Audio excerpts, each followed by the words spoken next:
Well, I'm delighted to be here with Representative Khanna from the 17th Congressional District in California. He's a man that represents a very interesting piece of territory in our country because Silicon Valley, basically, so you've got Facebook and you have Google and Apple in your district.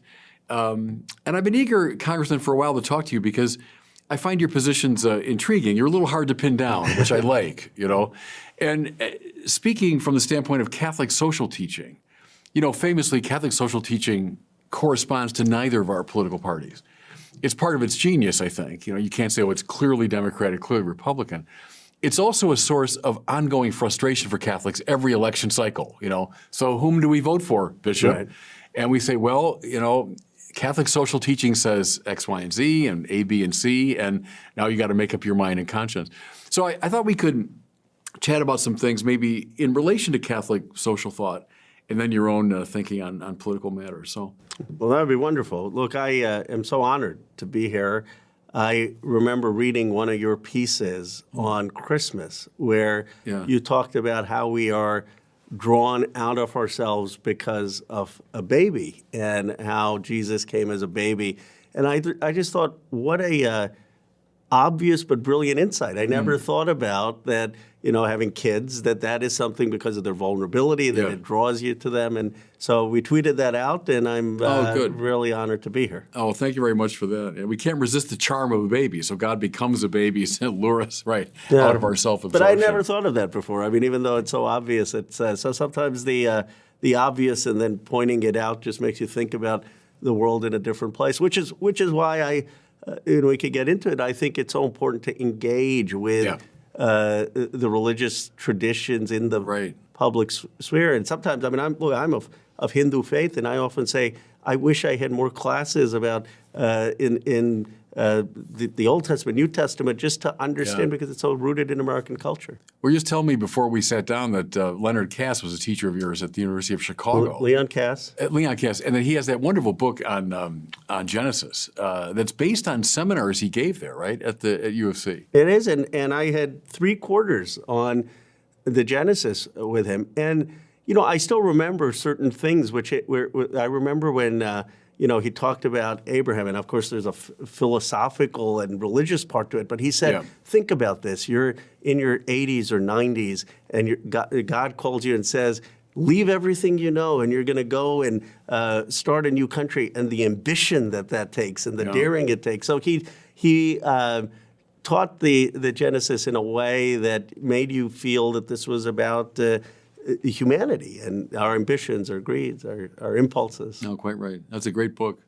Hey, listen, you mentioned your Hindu and Indian background and the fascinating connection between your grandfather and Mohandas Gandhi. Yes. Tell me a little bit about that. So your grandfather actually worked with Gandhi, went to prison, right? He went to prison because of his support for Gandhi. He was younger. He worked with someone called Lala Lajpat Rai, who was part of the Indian freedom movement, but then he went to jail alongside Gandhi in 1942 to 1946 as part of the Indian independence movement. And of course, Gandhi, as you know, famously came up with this idea of satyagraha, which is active resistance, but that's nonviolent, and was heavily influenced by the Gita, but also by the Sermon on the Mount, by Tolstoy. And it's interesting because I think there was a lot of sort of nonviolent interaction with another person, but Gandhi took it that we could do this at a political level. Right. And I find Gandhi intriguing for so many reasons. And one is what you just referenced, that he comes as a young law student to London, late 19th century, and he's a very shy figure. But eventually he meets a group of Christians who encourage him to read the Bible. Right. And like a lot of first-time Bible readers, he found the Old Testament kind of puzzling. But he thrilled to the New Testament, especially Matthew 5, 6, and 7, the Sermon on the Mount. Yes. And Gandhi finds this teaching on nonviolence. He goes to his Christian friends and says, hey, this is marvelous. And they say, well, we don't take that all that seriously at all, or it's just for private purposes or whatever. But Gandhi realized it was dynamite, and then he used it, you know. And the great thing there is he understood it was not passivity in the presence of evil, but it was a very creative way to engage evil. King, very influenced by Gandhi, and also as a Christian, obviously by Matthew. The other great figure, I think, is John Paul II. So now late 20th century, John Paul II in Poland. up against, giant army, nuclear weapons and everything. He has none of that, but had that soul force that Gandhi talked Yes. about. And, when he speaks of God in front of 1 million people in Warsaw, and they begin chanting, "We want God, we want God," prescient observers, Brzezinski being one of them, said it's over. They realized at that moment the Soviet domination was over because John Paul had unleashed something. So talk about that a little bit. What's still the power of someone like Gandhi? You sit on the Armed Services Committee, right? So you're not obviously an advocate of doctrinaire nonviolence, No. but yet what are we still able to learn from Gandhi and King, John Paul II today? Well, they represent, in my view, the highest calling of humanity. So for Gandhi, there was this sense that, okay, if you're faced with evil, and the British Empire at the time was far stronger militarily, that you overcome it with goodness, and that you overcome it not because of weakness. I mean, it was strength, but that force ultimately melts hearts, changes minds. There are scenes from the Indian independence movement where you had people going and getting beaten, and then another row of people would come and get beaten, and another row. And I think it just inspires us for what's the best, the most divine part of human existence. Now, that doesn't mean that as a nation, if you face terrorism, that we're going to with Hamas perpetrators do that. I mean, there's, in my view, a need for force and just force. But in our interactions on a daily basis and in what we can aspire to as humanity, it seems to be the North Star. You mentioned at least indirectly, the just war tradition within Christianity. So in the very earliest centuries, you have a lot of the church fathers would advocate practically a nonviolent stance. They would say Christians can't participate in the army and so on. It's Augustine in the 4th and in the 5th century who articulates the just war tradition. It's completely misconstrued if you see it as some kind of a warmongering move or an encouragement to war. Just the contrary. Augustine accepted what he called the metaphysics of peace, but he felt that within a fallen, conflictual world, sometimes all you can do to battle gross injustice is to resort to warfare. But he set these, very stringent limits to it. If you apply the Catholic just war criteria, it seems to me, it's hard to find a just war. That's to say, both, justifying going to war, but also the waging of the war. I'm curious about how many people in Congress would know that tradition, would apply that tradition when looking at issues of war and peace.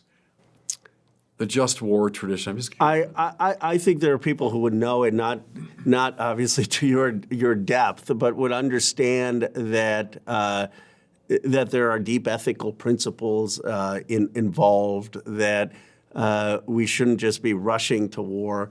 There's probably been a reflection now, actually, in both parties, that over the last 20 years, the United States has gotten into wars without full deliberation, and that there should be more restraint and more thought in how we conduct war and what the human toll is. I mean, I do think on matters of war and peace, people really struggle with it, and even if they don't know the tradition. I mean, members do understand the gravity of it. I mean, we're struggling with it today in what's going on in the Middle East and in Ukraine.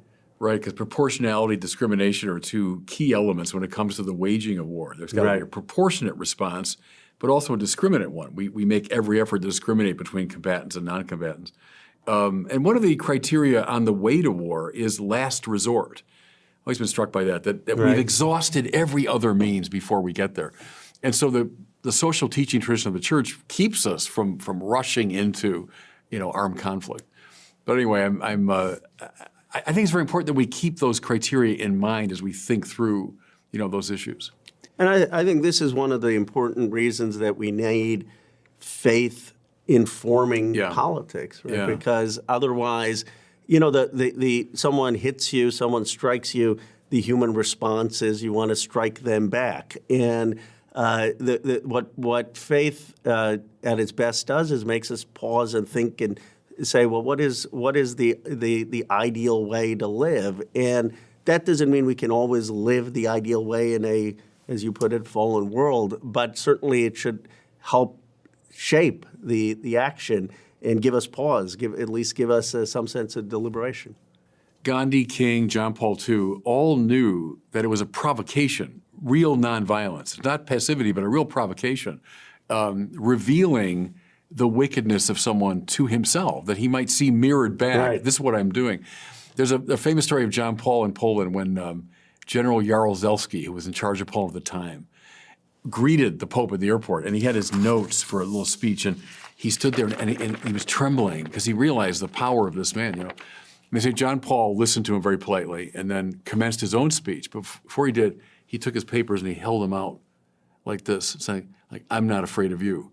And indeed, that was the case. I mean, he had more power than Jaruzelski did. Right. And I wonder if we Christians understand that, we believers understand that, the spiritual power that we do wield, Anyway, go ahead. I think probably not as much as certainly as Gandhi or King or John Paul did. But that's if there ever were a time that this country needed spirituality, it's now. We're so broken as a nation. I mean, you look at the insults we hurl at each other on television.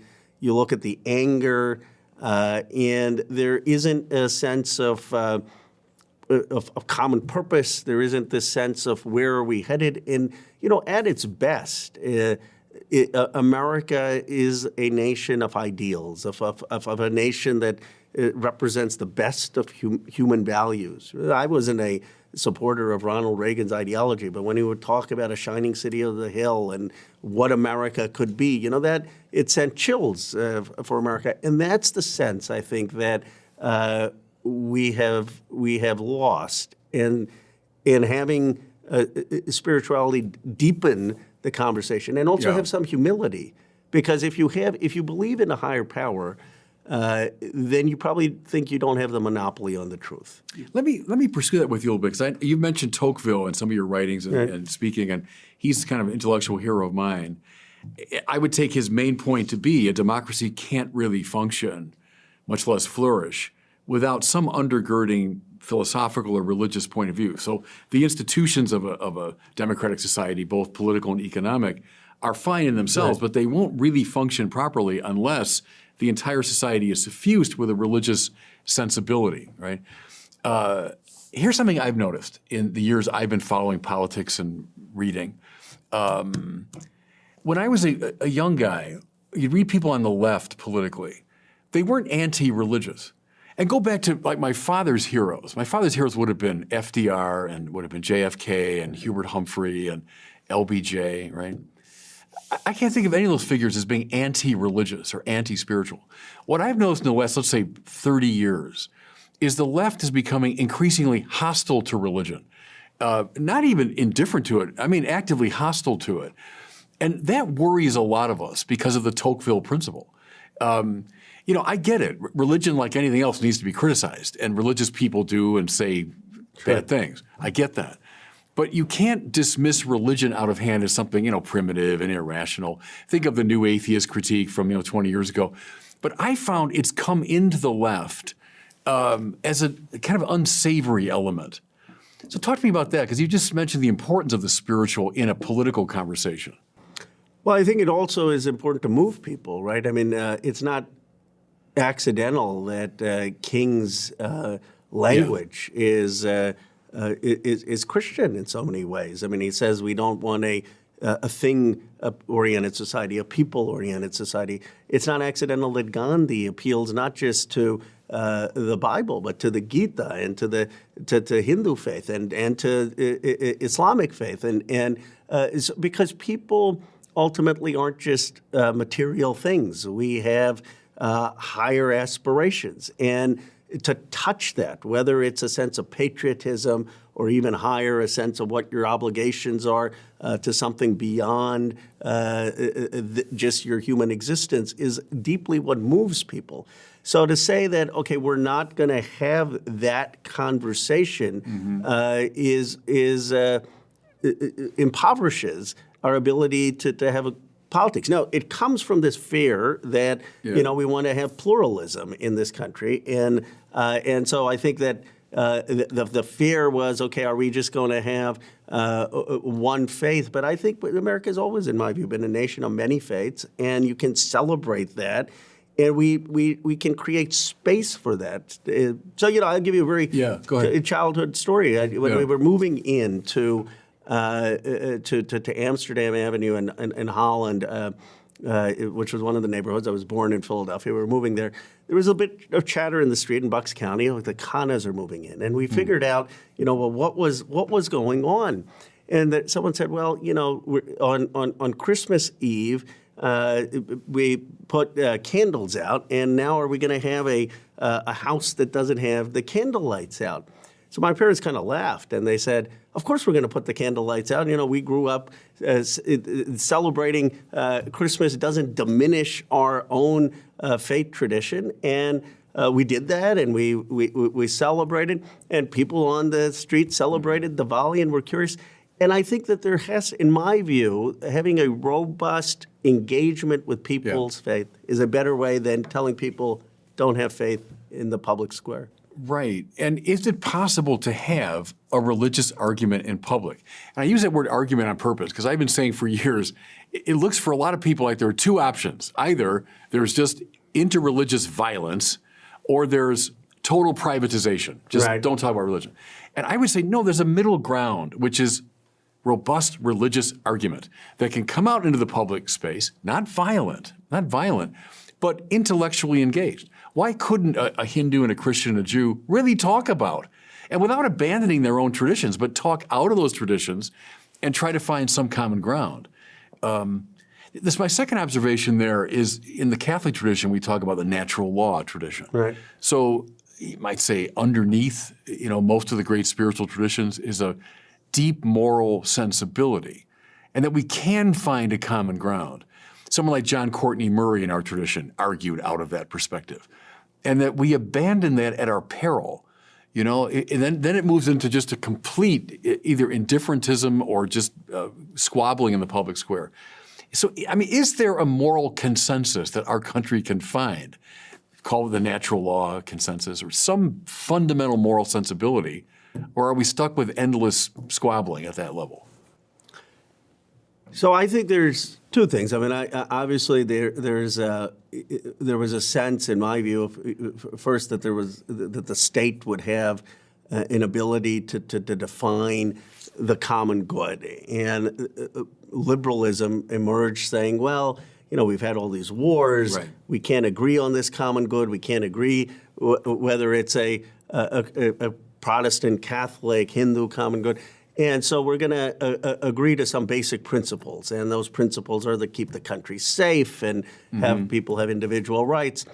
The challenge is that people still want shared purpose, that's not enough. Procedural justice, though important, though deeply important, is not enough. And so then the question becomes, how do we build something deeper? Now, to me, one of the greatest articulations of this was Frederick Douglass in Composite Nation, where he speaks in 1869, and he talks about defending the right of Chinese immigrants to come to the United States. And he says, and they say, well, they're not Christian. How are you defending them? And they're not American. And he says, in the free air of America and in the free air of our churches, we will have this, and the best will emerge. And this is going to strengthen not only America, it's going to strengthen the churches to have that kind of dialogue. And to me, that sense that pluralism doesn't mean lowest common denominator. Yeah. Pluralism means challenging your ideas, having something thicker, and still having some thicker conception for America that takes from the best of these. Yeah, and that's the question, that thick description of the moral life. Douglass is so good, isn't he, at so many levels? Still an important person to go back to. The question of how do you find it? How do you articulate it? How do you find the sense of common good without endless conflict, but that the political should be informed by it. What I militate against is the privatization of religion, which I've seen advancing in my own lifetime. I get wanting to avoid violence, but I don't think it should move in the direction of privatizing it. Christianity cannot be a private religion because we're salt of the earth and light for the world, and we're the city on the hill and all that. It doesn't mean you propagate it violently or through aggression, but you do propagate it. I mean, by your witness and by your words, and I would say indeed by your public argument. Right. So I'm trying to find that And space. do you feel that people feel judged or censored or not allowed to have that kind of perspective? Going to a town hall, making a religious argument, do you think it's? I think increasingly in our society that's the case, and even the suspicion of Christian symbols, and as you were talking about, Right. religious symbols in the public space. Because we don't want it to move in that direction of a kind of emptied out, Richard John Newhouse's famous, naked public square that's just denuded of any religious or moral point of reference.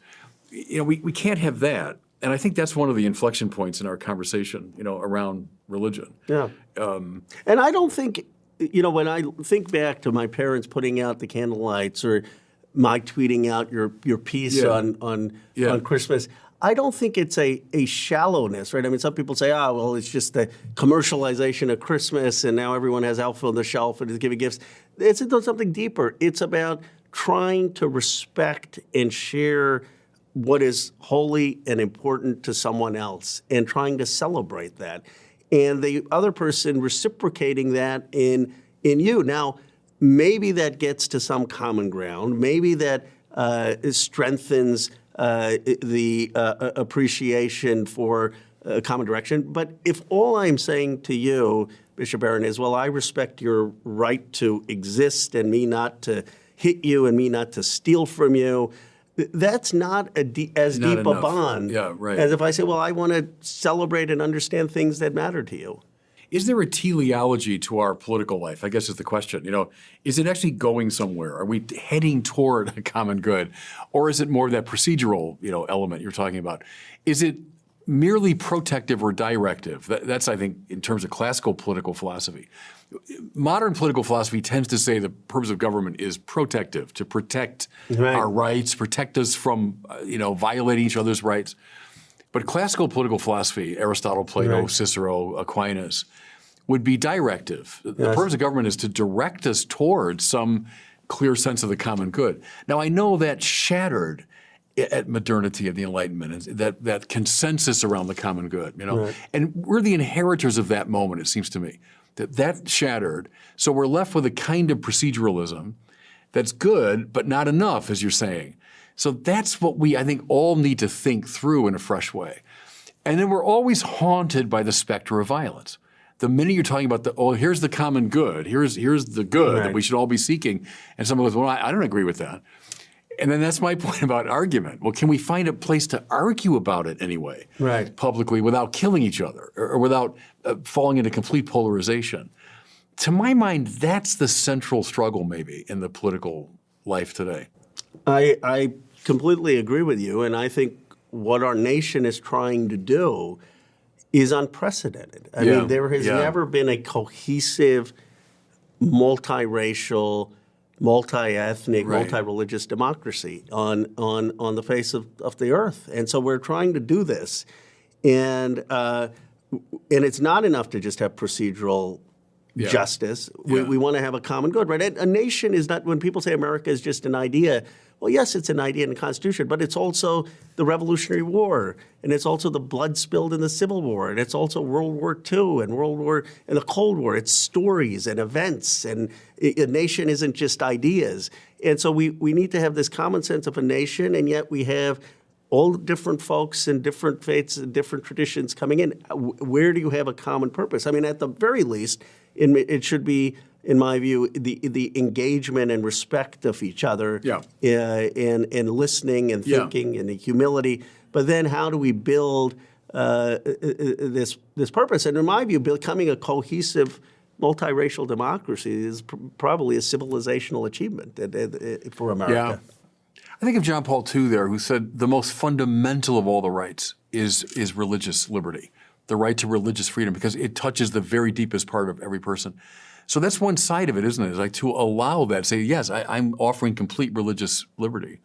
But then within that context, religiously free people coming into a shared space and having a real conversation with each other. That's the next step. If we just say, okay, we're all free and I'll let you be, you let me be, that that's not enough for a cohesive society. But now can we enter this common space and really talk to each other? So anyway, I think we're not going to solve that today, but I think that's the issue. And do you think it is, do you find leaders, without making it partisan, who are on either side, who are able to speak in a spiritual sense to give common direction, purpose to America? Not nearly enough, no. I would say that I don't see that in the public conversation. Because King did, right? King did, absolutely. King did. And look at the top leadership of the civil rights movement was religious. Right. They weren't just part of it. The top leadership was. Is that the case now? I don't know. I don't think so. So that's the challenge, I think, is for spiritually minded people to get into that conversation and to lead it, as King did. Hey, let's talk a little bit about economics. So that's really your background and what you studied, what you taught at Stanford. It may sound more coherent on the economics as opposed to philosophy. You're plenty coherent on philosophy too. But we'll move into your wheelhouse. As I read you on these economic matters, you seem to be a great advocate of a kind of targeted investment in the economy so as to stimulate it and make it stronger and to make it fairer and to draw more people into it. And that strikes me as congruent with Catholic social teaching, which favors the market economy. The Catholic social teaching doesn't like the word capitalism, rarely uses it because I think it's so loaded. Right. It uses the term market economy, which it sees as the economic correlate, I think, of a free political environment. So how do free people engage economically through the free market? However, the church does not say, laissez-faire, just unregulated market. By no means. It should be regulated both politically, governmentally, and morally. Right. The market has got to be circumscribed morally and politically. But as I read the church's social teaching, not so that the government can control the market, but to make the market fairer and more available to more people. Talk about that a little bit. I just find a certain point of contact with your own thinking on economics. Well, I love how you frame that about how do we shape the market, because that to me is the big question. I mean, obviously, there's a value in the market of freedom. You don't want, if I want to have some interaction with you, I don't need to go to the government to get every interaction approved. But what has happened is, what if you have a society which is just transacting, and it so happens that in my district, you now have $10 trillion of value. And by the way, all this capital is going to China because they have the lowest wage labor there. And places like Johnstown, Pennsylvania, and Ashtabula and Downriver, Michigan are just hollowed out. Right. And you have no ability for those folks to engage in that transaction. And so to me, the market has to care about community, has to care about place. There has to be some understanding that you can't just have the concentration of opportunity. You can't just have capital, especially globally, go to the cheapest labor. There have to be certain standards, and there has to be certain economic opportunity for people who want to live in the place that they call home. They may want to, we just think people are actors in a market. And so you're saying to someone, okay, go get retrained, go move.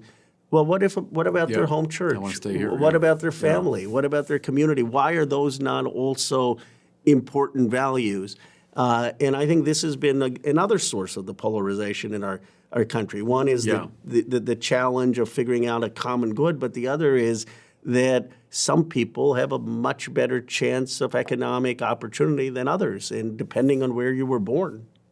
You're finding common ground with Republicans too on this, aren't you? I am. With Marco Rubio. With Marco Rubio. Tell me about that, your kind of collaboration with him on this. Well, Marco Rubio, to his credit, and if you ask us for the diagnosis of the problem, it's almost identical. We said, look, there's been the hollowing out of manufacturing in this country. I don't know what we were thinking in terms of going from the biggest exporter of steel to now the biggest importer of steel. 9 out of the 15 steel plants in China. Rubio would say the same thing.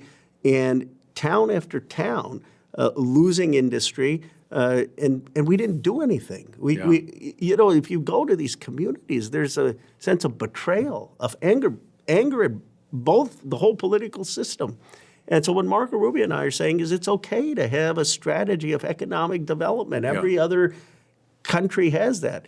That doesn't mean that we don't have the market. That doesn't mean that we don't have private sector. But our government, which is the most powerful institution ever invented in human history, should care about making sure that communities have economic opportunity. And we should care that the critical modern industries are here and that America be a manufacturing superpower, an economic superpower. It's not just Rubio. I've worked with people like Mike Gallagher on this, who's the chair of the China Select Committee. I mean, this is, I think, one hopeful strand for the United States. And this, I'd love your thoughts, Bishop Barron. If it is hard for us to have a thicker conception of the common good, right? But Marco and I agreeing on issues of abortion, where I'm, just candidly for reproductive rights. I don't want to mischaracterize however he wants to characterize his position on that. If those are hard conversations for us as a nation, how can we find common ground, at least on the economics? It's maybe not at the highest plane, but building us as a superpower on manufacturing, building us economically. Can we at least find some common ground there that starts to move this country in a place where we can push for our convictions on issues where we disagree, have a robust debate, do it respectfully, but also at the same time not be paralyzed? Yeah, well, I mean, first of all, for Catholic social teaching, a healthy economy is a high moral value. So a healthy economy is producing jobs and helping families and helping a nation develop and creating wealth and all of that. That's a moral consideration. John Paul II said that the Catholic social teaching is key to the new evangelization. So if you want to evangelize, one way to do that is to make a moral commitment to improving the economy. So no, I think I'd be with you there. And hasn't Marco Rubio called his position common good conservatism? Right? He has. So a conservatism, but it's not a libertarianism or not a, kind of just free market anything goesism, but rather one that's directed toward the common good. And you sound in some ways like Ronald Reagan. I hope you don't see that as an insult, but I mean, Reagan, who certainly would have favored, keeping business here and making it stronger, and he not did simply with Semitech, with the semiconductor industry, right. and obviously, I have ideological differences with him, but I'll tell you the one thing that Ronald Reagan had. When he gave the speech that if you go to Japan, you as an immigrant, you can't be Japanese, and if you go to France, you can't be French. My parents came here as immigrants. I was born here in Philadelphia in 1976. My wife often jokes saying, you take credit for that, but you had nothing to do with your birthplace or year. But, a bicentennial baby, born in Bucks County, and at the age of 40, a grandson of someone who was a freedom fighter in Indian colonialism, a son of Indian immigrants, is elected to represent the economically most powerful place in the world in terms of wealth. That's us at our best. That's America. That's America at the best. That wouldn't happen in Germany. That wouldn't happen in France. That wouldn't happen in other places. And so what we need, whether it's an Obama in this way or a Reagan, we need people, again, to believe in the aspirational story of America. This is the greatest nation ever conceived. And some things, the thing that bothers me the most about our moment is the sense of losing that. We were losing that sense of how special this place is, how much sacrifice has gone into where we are. Yeah. Hey, can I ask you something with the American ideals in mind? This famous debate today between what I call equality of opportunity versus equity of outcome. So in a lot of the woke debates today, there seems to be a stress on equity of outcome, that we need to just, render the whole society racially or in terms of gender or whatever it is, ethnically equal. And I've always stood on the side of more of the classical liberal position of Thomas Jefferson and I would say Martin Luther King. Right. It's not equity of outcome that we want, it's equality of opportunity. Right. That's the great American ideal.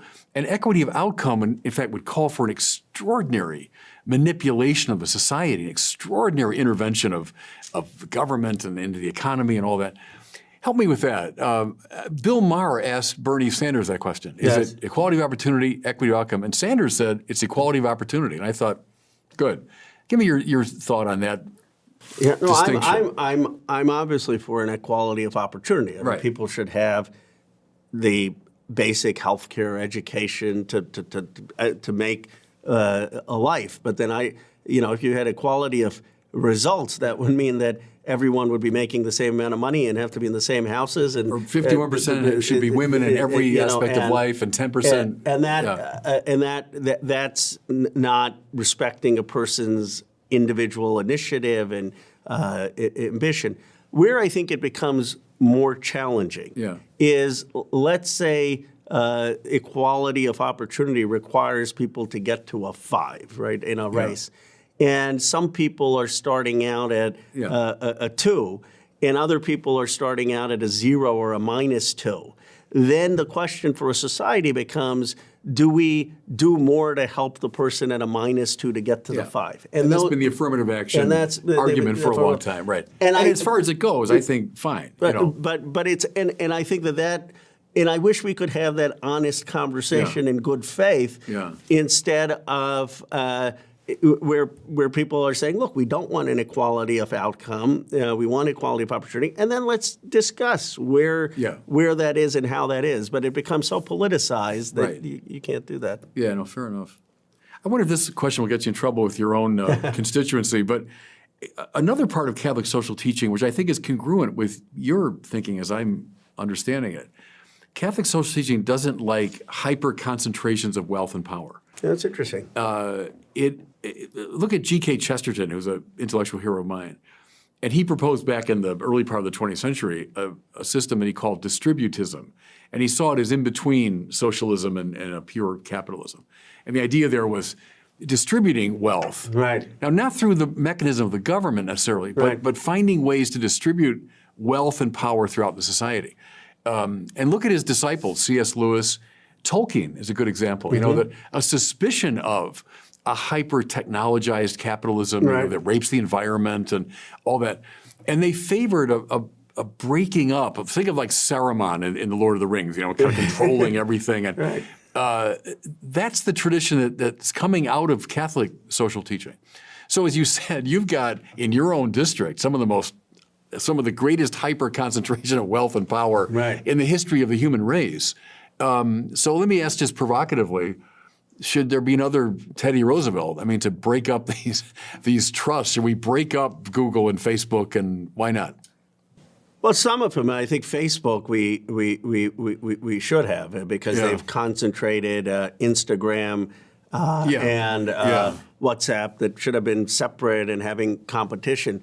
And I've supported stronger antitrust enforcement on these companies so that they're not able to abuse their platforms, and there are definitely antitrust violations. But I think it's going to require something beyond just antitrust, because let's say you had, and I'm not saying it's we shouldn't consider it, but let's say you had 3 Googles all in Palo Alto, and you then had 2 different Apples, and you had 4 different 3 different Facebooks.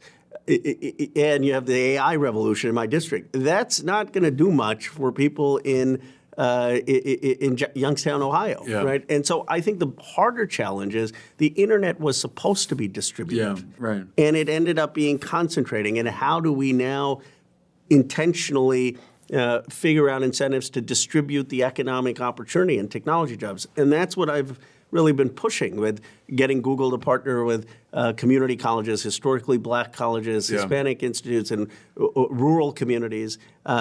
So antitrust, I would say, is one quiver, but not the whole solution. Yeah. Let me ask you this. Another, I think, instance of a hyper-concentration of wealth in our society are the universities with these staggering endowments. Look at what's Harvard. It's like $50 billion, something like that. Yeah. I mean, part of me is at my Chesterton side, my Catholic social teaching side, is like, give me a break. Why any university would need a $50 billion endowment? And to be fair, Notre Dame has a $20 or $25 billion endowment. Is this a good idea? Should there be that much wealth concentrated in these universities? Heck, for $1 billion, how about start a university in Africa? How about start a university in, you know what I'm saying?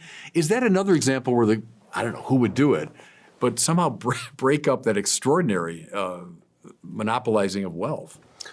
Well, I would say this. I mean, there in some ways, I believe that higher education and universities, and I welcome your view on this, is it has been a huge asset for the United States Sure. of America. Yeah, sure. And that these universities have produced research, but they've also produced a sense of openness and scholarship at its best for the country.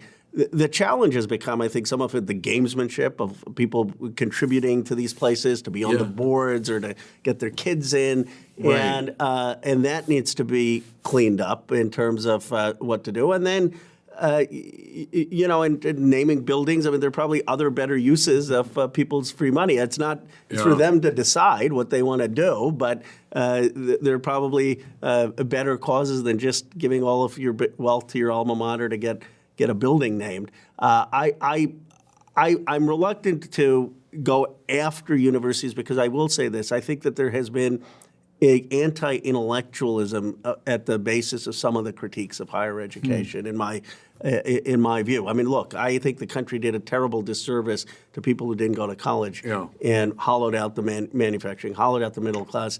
But the flip of that shouldn't be, okay, we don't need PhDs, we don't need graduate students, we don't need college degrees. I think there's got to be a balance. Thomas Piketty is, I don't agree with all his conclusions, but he has this great research that in the 1950s, almost 80% of Americans were going to high school compared to 30% in Europe. It gave us this huge advantage. And so I do want us to still invest in education in all forms. Yeah, no, I agree with that, of course.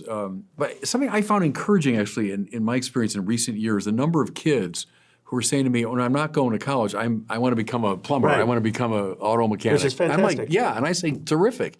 A, you'll make a lot of money. Yes. I'll tell them. And B, I mean, maybe not everybody is suited for university studies. My parents' generation, rare was the person that went to college. Neither of my parents went to college.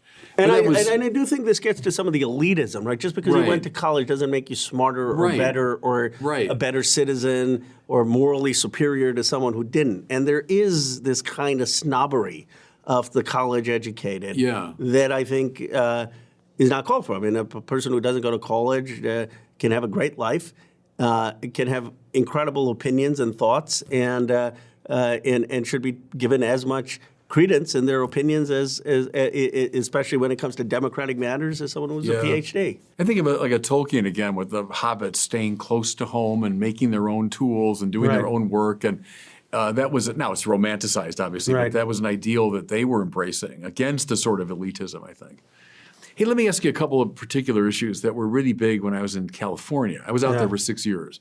I lived in Santa Barbara. I was auxiliary bishop for Los Angeles, so I saw that came in to your know background. Southern California. The homeless issue got demonstrably, visibly worse in the 6 years I was there. Right. It was bad enough when I arrived in L.A. It was much worse when I left. Yeah. As I looked at it over those years, I couldn't find a politician that was able to deal with this or had a reasonable solution. And it got worse, for sure. Give me the Ro Khanna, I know I'm oversimplifying, but give me 3 steps you would do to deal with this problem, which now it's all over my city here, Rochester. Yeah. It's all over the country, homelessness. Help me with that. It's a huge challenge in California. First, you have to acknowledge that. Right. And partly it comes also where you have high wealth concentration, because when you have a lot of wealth production, people bid on the housing prices go up, it makes it harder for people to afford rent. So if you look statistically around the country, places which have high wealth generation and disparity end up often having significant housing problems. So what are 3 things? One, California didn't build enough housing. We were just too restrictive in some of the zoning, and that was a big mistake. Don't copy California's build housing policy. We should be building a lot more housing, not just affordable housing, but housing in general.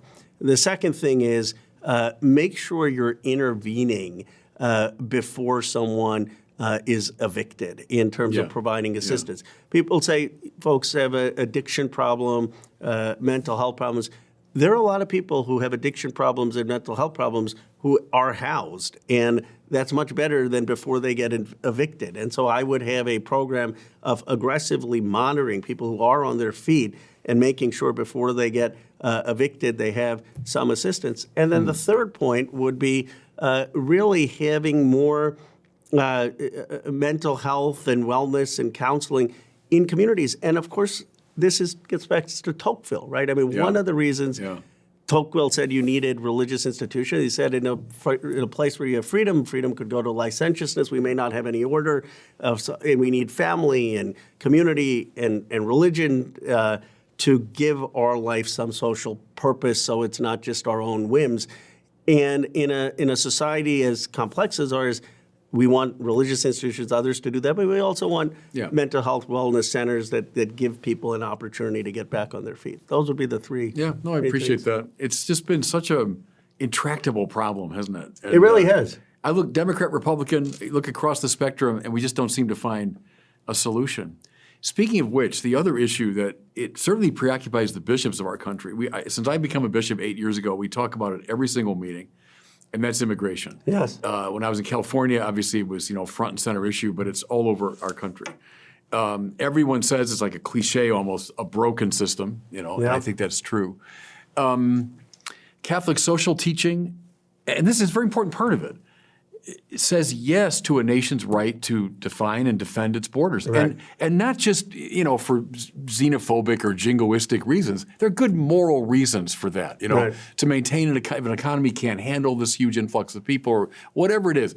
There are good moral reasons. And to be honest with you, I think sometimes as a church we're not as good at articulating that there's a moral reason why a nation can defend its borders. Okay, that's one feature of it. The other, of course, born of Jesus and the New Testament and the prophets, is a great openness to the poor and to the marginalized and those who are threatened in their home country and all of that. By a deep instinct, we say, yes. And then as Americans, Statue of Liberty, the huddled masses. I mean, so there's all these instincts in us, both American and Catholic, that say yes, with the caution of defending borders. Okay, that seems to me at the principle level where we are. And I agree with that framework. I think you would get 90% of Congress agreeing so with what how you've come we can't articulated? solve it? That's what frustrates a lot of us is, all right, I think we all kind of agree on those great principles. What's the main problem? Why can't we solve this? I think the challenge has become it's so politicized. I mean, there's a sense, I think, from some, and I don't want to be unfair about it, but there is a sense for some that they maybe on our side that we're not doing enough to protect the border. Like we, in my view, should be funding border agents. We should be funding immigration judges. We should be funding technology. We should clearly say a nation needs safe and secure borders, and there's and not be demonizing the border patrol or not funding it. On the other hand, there also needs to be a recognition that that immigration is still enriching to the United States, and and there's got to be a pathway for people to come here. If there was a more orderly process, if you didn't have these awful scenes at the border where people are being raped and where people to get to the border and where they're being harassed, and it's this terrible, terrible journey. And if you didn't have the concentration of migrants in cities where they're not being able to work and where they're becoming a drain, I think that a lot of the immigrants have integrated into the country. And so the question is, how do we have an orderly asylum process? How do we have an orderly process to come into the United States in a way that respects the rule of law? And it's politically charged. But we can't find majorities in both houses that would agree with what you just said. It seems puzzling to me that we're not able to, over many, many years now, it's been years of trying to adjudicate this thing. And I don't know. What you're saying makes perfect sense to me. It's not going to happen in the 2024 election because we're so divided as a country. And then there's a deeper issue of what's going on in this country, and that gets back to the point that we're trying to do something unprecedented. We're trying to become this multiracial, cohesive, multiracial democracy. And so people say, okay, it's fine if they play cricket in Rose District. Let's just make sure baseball remains the national pastime. And this is this is a real conversation that we need to have in this country, is how do we embrace the new without discarding the old, the tradition? Where is that balance? And so much of our fight is the inability to see that nuance, that there are certain traditions of this country that we should embrace and that we make room for the new without just jettisoning the old. But it seems to me that the immigration debate is caught up on that, with some people saying change is happening too fast versus others saying, no, we're still going to be this great melting pot of America. Yeah, no, that's helpful. We're coming toward the end of our time. You knew I'd eventually get to this point where probably you and I have greatest disagreement, and that's around the abortion question. And I want your advice on this too. Yeah. And the advice, because we have difference. I am, just because so your viewers know, candidly, I mean, I've been 100% supportive of reproductive rights, and we'll talk about it in more detail. But how can we have a conversation in this country where we disagree on issues on abortion, or if there are issues of gay marriage or other things? How do we find, if there is any possibility of a way to talk to each other? Well, I see two things. First of all, the appeal to natural law that we talked about earlier. There's some kind of fundamental moral consensus around these ethical questions. I think if we can stand together in those, that would be at least a starting point. The other one, to be frank with you, to my mind, the Democratic position on that has become so extreme that it's precluding real conversation. It's become such an extreme position. Let me tell you, put it in a little context. I'm from Chicago. I'm a Catholic, right? My dad, Irish Catholic from Chicago. That meant ipso facto Democrat. If you're a Chicago Catholic, you're a Democrat. In fact, my father was involved in Democratic politics. His family was very involved in Chicago politics. When I went to the seminary, so back in the early 80s, 95% of us, so these, serious Catholic young people, 95% of us would have said we're Democrats, right? When I started teaching at the seminary 20-some years later, 95% would have said we're Republicans. It's one reason for that, I would say, above all, and it was Roe v. Wade, it was abortion. And as I've watched it over the years, I'm old enough to remember, as a little kid, Ted Kennedy was pro-life, Jesse Jackson was pro-life. And they were pro-life, it seems to me, on very democratic grounds. They mean, hey, we're the party of the little guy, we're the party that defends, the poor and those that have no voice. And so I watched that, and then I watched, by a steady process, abortion being accepted almost as an absolute. I remember vividly Mario Cuomo, 1984, right, at Notre Dame. I was in my mid-20s then. And the anguished Mario Cuomo, I'm a Catholic, and so of course I'm against abortion, but yet with, reluctance, but accepting the exigency of it politically, I will support it, but I'm a tortured soul, right? And I'm privately against it, but publicly for it. And of course that was picked up by Democrats, Catholic Democrats, for the next two generations. But what I find intriguing is the declension from anguished Mario to exultant, Andrew. So when Andrew Cuomo in New York, when they passed a law that makes abortion, universally available up to the moment of birth, they're lighting up buildings in New York and jumping with celebration. For a lot of Catholics, it was like, come on. I might give a certain benefit of the doubt to anguished Mario, but exultant Andrew, it seemed like it had gone to such an extreme position that it's all on one side, and that it's precluding the possibility for real conversation. I've said to friends of mine in Washington involved in politics, give us a little bit. I said, how about we limit, third trimester abortions? Oh no, that could never happen. How about partial birth? Why don't we limit that? Oh no, it would never pass. How about born alive? Oh no, we couldn't do that. And I'm like, well, then what the heck? I mean, how can we even have a conversation if the position has become so extreme? Anyway, end of speech on that. But that would be, from my perspective, as someone born and raised a Democrat, but who experienced extraordinary difficulty precisely over this issue. And you think this is one of the big issues that Catholic Democrats just sociologically left the Democratic Party? Yep. Oh, I do. I mean, look at who was the last pro-life Democrat? Dan Lipinski, whom I knew in Chicago, hounded out of office. What about, I mean, I know you may push back on this, but the framework at least in my state in California is that you can have an abortion up till viability, and then after that, it's an exception for the health of the mother in that circumstance, which is very, very rare. I mean, it's not a common thing that people are doing. And now my view is that decision should be for the woman and her doctor in getting that health care. But I think the challenge is that we also start to talk about these exceedingly rare cases that then become the conversation, where that's not the majority of abortions, or by any stretch, probably less than 1 or 2% that are taking place. Well, let's say even if that were the case, that it's still a lot of babies being murdered from our perspective. Right. And how is that ever acceptable within a decent society? So that's, and now that the thing has moved to the state level after the Dobbs decision, okay, good.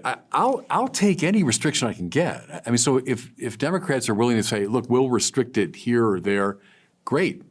And the church, I think, would embrace that and say, good, at least we're moving in the right direction. But I think we have to have a conversation about life and about the human being. And, to me, it's become almost an ideological position that prior to birth, for some reason, what we're talking about is not a human being. And I think that's an incoherent position. I remember Hillary Clinton, it must have been 2016, and was asked about that. The baby about to be born has no constitutional rights. And she said, yes, that's the law of our country. And I remember thinking, okay, then something has deeply gone wrong with the laws of our country. So I would say I'm speaking for a lot of Catholics there who would, by instinct, like an awful lot of things within, the more liberal or democratic framework. But we balk at this, And it's hard if there is just fundamental difference, though not judging someone's view. You think it is hard to build consensus on other areas. I mean, this is such it's hard. You can, and indeed, I think our conversation might represent that. Even that we can find a lot of points of contact, but it's a big issue. Yes. No, of course. The bishops have called it the preeminent issue for two reasons. One is it's a direct attack on life, and secondly, the sheer numbers involved, of roughly 1 million abortions a year. And we just think that's a staggering outrage morally. So for that reason, the bishops have said it's the preeminent issue, not the only one. And we take very seriously all these things we've talked about. And I think with Democrats, we can find a lot of common ground. As I say, most of us, like when I was young, most of us were Democrats. And this has been, a very tough pill to swallow, Well, it's a challenge for the country, because obviously this is I disagree with people on the other side, but I don't claim to know metaphysical questions. I mean, these are deep questions that that I respect people who have a difference. I have a clear sense that for me, these things should be the decision between a woman and health care, and that's and the law requires health considerations after viability.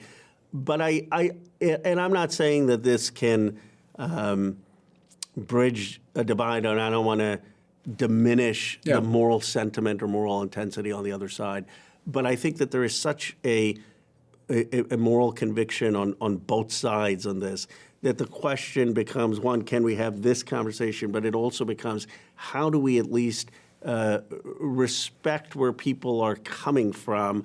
Which means in a simple way to say that if someone disagrees with me, I won't label them a sexist, and if someone and they shouldn't label me a baby killer. I mean, how do we have conversations with each other? No, quite right. That still allow us to have a common American identity and build for that, because it's it's harder for me to see a path to consensus over the next 10 years on that than it is to see we want to become a manufacturing superpower. We don't want China to lead. We want to make sure we have jobs and economic opportunity everywhere.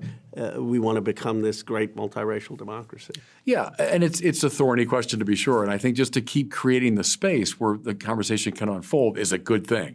I'm in favor of that. And I would say the recovery of something like a natural law framework so that we're not just asserting our freedom over against each other. That's a non-starter, it seems to me. When, well, here's my point of view, your point of view, we'll vaguely tolerate each other. Can we find at least some moral common ground, to talk about it?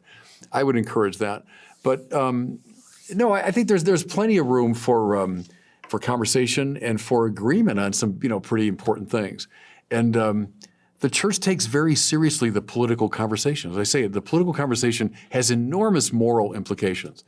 The church would kind of stand with Aristotle. Politics is a moral enterprise, right? First and foremost. It's not something divorced from morality. It's a pragmatic concern off to the side. No, it's by its nature a moral project, the political project. So I think, I hope our conversation today is a good example of how we can pursue that conversation. Well, I've enjoyed it. I've learned from your perspective and erudition. We live in a country where the incredible is possible, and I think that the one thing we both share is this profound love for this nation, of the genius of every individual. I mean, that's so unusual, and I maybe end with this perspective, and I do think this is consistent with, or you tell me if it is, but it's consistent with Catholic teaching, and that is that for most societies, the people who could have a good life were the few, the rulers, the aristocrats, the scholars. Right. And we have this radical idea that there's a genius of every individual. There is every person has deep worth. Every person has a divinity and a specialness. And that's a uniquely American concept. And that's what makes this country exceptional, so unique in my view. Yeah, no, the possibility of really distributing wealth and power so it's not just in the hands of a few. Yeah, I think that's exactly an American and a Catholic ideal at the same time. Congressman, thank you. A delight talking to you today. I really enjoyed it. Thank you for having me. Thanks. Thank you.